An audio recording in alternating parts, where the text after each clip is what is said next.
for a land of pure has actually produced the land of pure terror. Pakistan is now Terroristam.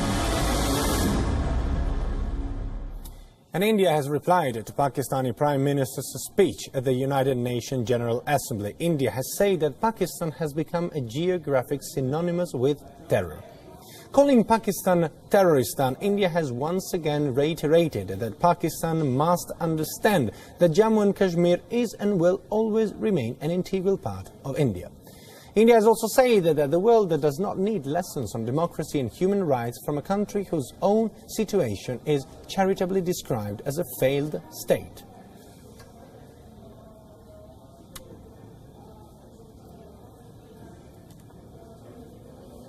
It is extraordinary that the state which protected Osama bin Laden and sheltered Mullah Omar should have the gumption to play the victim. By now, all Pakistan's neighbors are painfully familiar with these tactics of creating narratives based on distortions, deception, and deceit. This august assembly and the world beyond know that efforts at creating alternative facts do not change reality.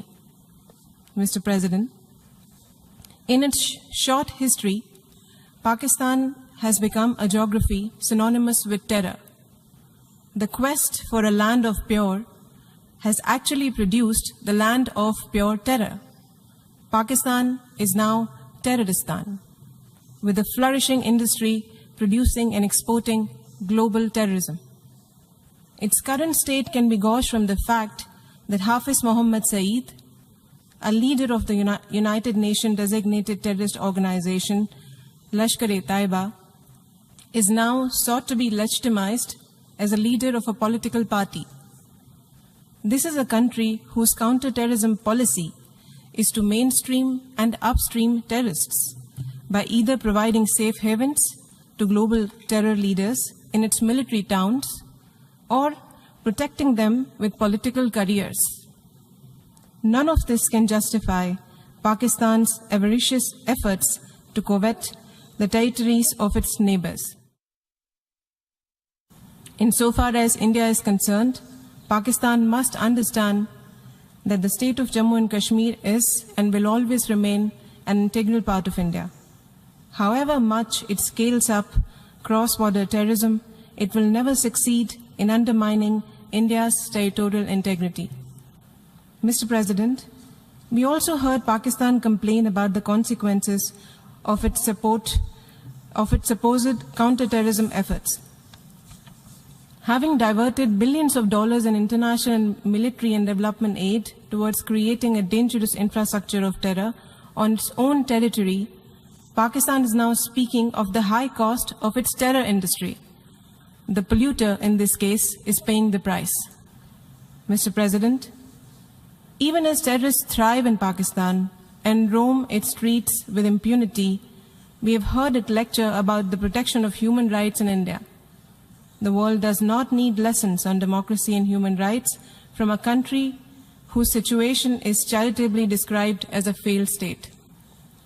Mr. President, Terroristan is in fact a territory whose contribution to the globalization of terror is unparalleled. Pakistan can only be counseled to abandon a destructive worldview that has caused grief to the entire world. If it could be persuaded to demonstrate any commitment to civilization, order, and to peace, it may still find some acceptance in the Committee of Nations. Even Afghanistan came out in support in condemning terror. In its first right to reply, Afghanistan backed India's call to contain terror and supported India's stand against Pakistan. Meanwhile, Pakistan is refusing to heed the growing international condemnation. In its first right to reply, Pakistan, in fact, has again blamed India for undermining peace and stability in the region.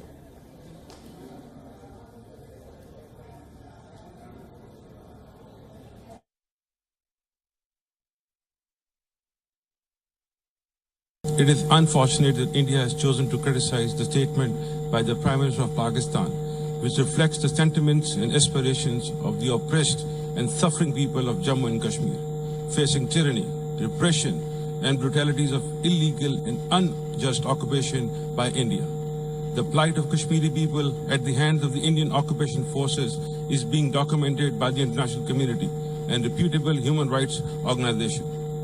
Mr. President, the people of Indian occupied Jammu and Kashmir look towards the international community, especially the members of the UN Security Council, to deliver on their pledge to hold the free, fair and impartial plebiscite under the UN auspices, to enable them to decide their future. Let me re-emphasize and reject any misconceptions that India may have wished to create. India is responsible for undermining regional peace and stability. And now listen in to what political leaders in India had to say on India's befitting reply to Pakistan at the United Nations. There's no point in talking about Pakistan. They're not going to improve. They are openly keeping Dawood Ibrahim. They are openly patronizing Hafiz Saeed and Muhammad Azhar. I mean, there is no limit, and Lashkar-e-Toiba is roaming here. The Pakistani flags are being disputed. Currency is being counterfeited. We are appearing like an important country. We are not an important country. We are capable of breaking Pakistan into four. So rather than speak about Pakistan in the UN General Assembly, even if it's a small part of your speech, the media is going to only give Pakistan, because the whole world is keen to make us equated. They don't want another third pole to emerge in the world. So they want to make India and Pakistan as equal countries. We are not equal countries. But we, by speaking about them, make it so.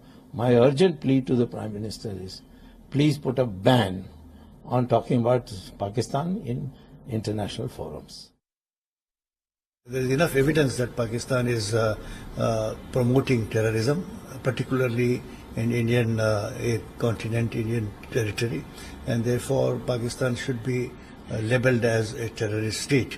Our efforts are gradually paying dividends, and I think sooner than later Pakistan will have to face the wrath of the whole world. And Pakistan has racked up Kashmir at the United Nations once again. Making his maiden address at the United Nations General Assembly, Pakistan Prime Minister Shahid Abbasi also called for resumption of dialogue with India on all issues, including Kashmir. Prime Minister Abbasi demanded the international investigation into alleged rights violation and the appointment of a special envoy for Jammu and Kashmir. India has responded with massive and indiscriminate force to suppress the Kashmiris, shooting indiscriminately at children, women and youth. Hundreds of innocent Kashmiris have been killed or injured. Shotgun pellets have blinded and maimed thousands of Kashmiris, including children. Let me reiterate, Pakistan remains open to resuming a comprehensive dialogue with India to address all outstanding issues, especially Jammu and Kashmir, and discuss measures to maintain peace and security. But cornered on terror, Abbasi said it is not correct to blame Pakistan for military and political stalemate in Afghanistan, and also asserted that his will not be anyone's scapegoat. Reacting to comments on Pakistan being a safe haven for terrorism, he also claimed that Taliban's safe havens are located not in Pakistan, but in large tracts of territory controlled by Taliban in Afghanistan. ये interaction US administration से है और हमने अपना मौका बड़े वाज़ेह तरीके से रखा है कि इंडिया की पॉलिटिकल या मिलिट्री इन्वॉल्वमेंट अफगानिस्तान में हमें कबूल नहीं है. Having suffered and sacrificed so much due to our role in the global counter-terrorism campaign, it is especially galling for Pakistan to be blamed for the military or political stalemate in Afghanistan. We are not prepared to be anyone's scapegoat. Taliban safe havens are located not in Pakistan, but in the large